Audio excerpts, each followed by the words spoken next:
Political syllabus in Kenya is running so fast, and the quicker the people in two-term realizes, the better.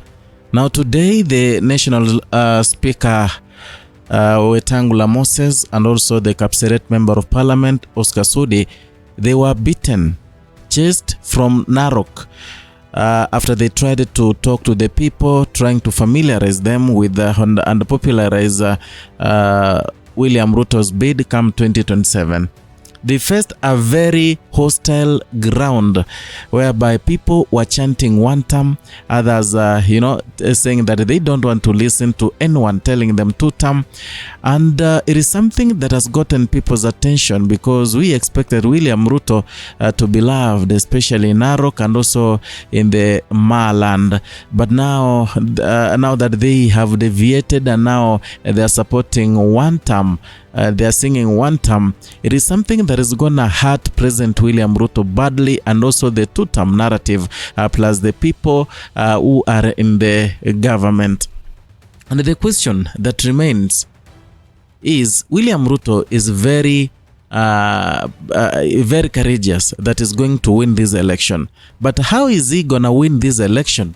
When you see the people in Ma have chosen a different path. When you see the people in Mount Kenya, they chose a different path long ago. When you see, in fact, even in a Rift Valley, it is gonna be divided. So I really don't know the strategy that William Ruto is gonna use to win the election. I think I have some followers here from two-term. You can write in the comment section and tell me, what do you think will make it possible for William Ruto to win the coming election, now that even people closer to his bedroom, the people he respects so much, the people he believed to be standing with him, have now started singing Wantam and also shouting at those leaders who are sent by William Ruto. Listen to this video and even watch it keenly. Thereafter, we will talk more about what is happening in Kenya today.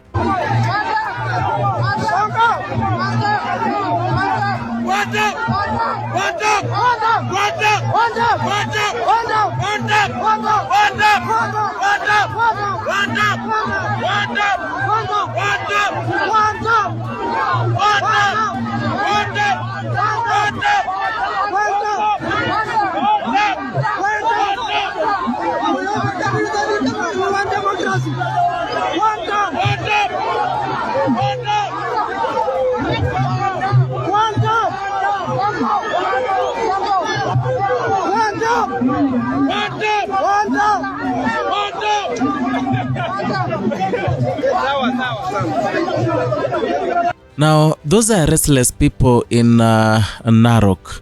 You see them raising their rungos, you see them raising their walking sticks, and they are shouting Wantam, shouting Ruto must go.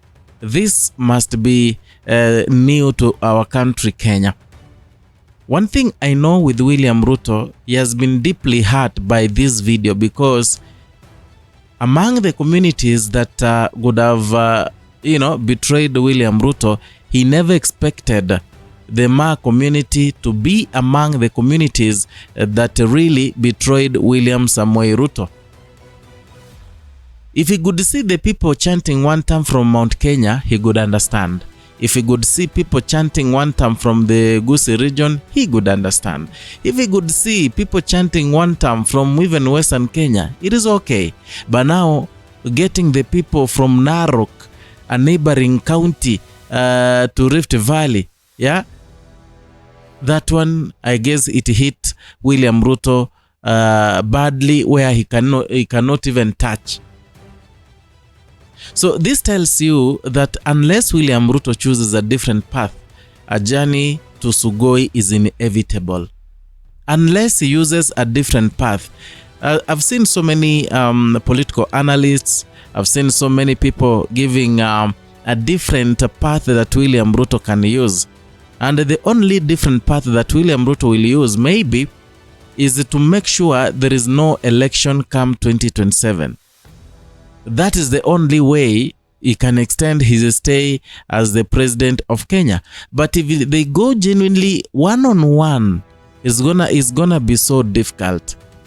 I've seen the two-term people, those who are supporting two-term, even Kenyans supporting two-term, they have some delusions of grandeur that perhaps William Ruto can do magic. They believe that William Ruto is a strategizer, is an intelligent politician. He is gonna make it happen. He's gonna win the election. And I'm like, honestly, how possible is that? How is he gonna win this election? Yeah. Another good example that tells you now the entire Narok is away, has left William Ruto, is Emurua Dikir by-election. Emurua Dikir in 2022, William Ruto got more than 30,000 votes, while Raila Odinga, who was his closest competitor, got only 500 votes. So imagine, more than 30,000 votes against 500 votes. That tells you that Emurua Dikir was more of William Ruto's bedroom, because that is 99%. But when Joanna Ngeno died, things changed abruptly. The people there decided to find their solace in Rigathi Gachagua. So the people were supporting DCP party. So during the day, during campaigns, you could get people getting money from UDA candidate, and they go to contribute to the guy in DCP who never had money. The guy even told them, you know, I have no money to buy the merchandise of DCP, the capes and everything. Please support me. The people told him, say less, say no more. They went and bought the Uhuru bags, the green Uhuru bags, to represent the party. They placed them in their heads and they started campaigning together with the DCP candidate. At the end of the day, there was a small margin between DCP and the UDA. UDA won with around 18,000 votes, while DCP lost with around 11,000 votes. A very a small margin. And this happened because William Ruto swore to make it happen. Money was money passed hands from State House. That money, the people were being bribed at night. Before dawn, you are given 2,000 to go vote for UDA, and it happened because of the money. So William Ruto even thought that the money factor that really did wonders in Emurua Dikir, because he was bound to lose. He thought that kind of money would work in Olkalau, but Olkalau, they got those goodies, they were given money. Later on, they damned William Ruto and voted for DCP, whereby Samuel Mushina Anyaga lost dearly. That loss was unprecedented, because it was 34 against 5,000. So William Ruto was so much ashamed.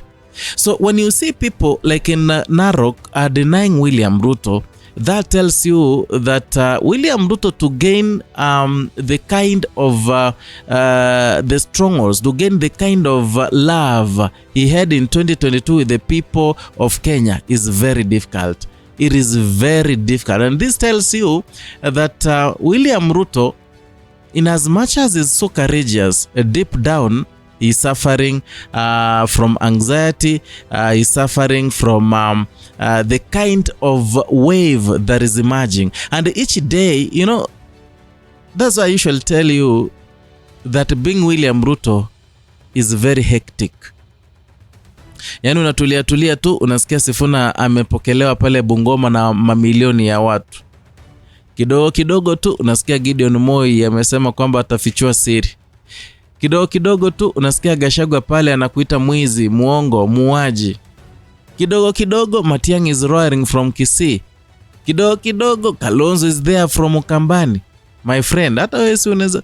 William Ruto is another strong man. Anyway, those are my opinions. But then to the two-term battalion, kindly, if you are here, I'm asking you to tell me, what do you think William Ruto, or which criteria that William Ruto will use to win the coming election?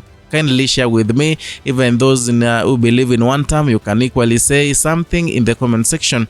And if you're new here, consider subscribing, liking and sharing our content. Hit the notification bell so that you're going to be receiving notifications each and every time we bring you a new content.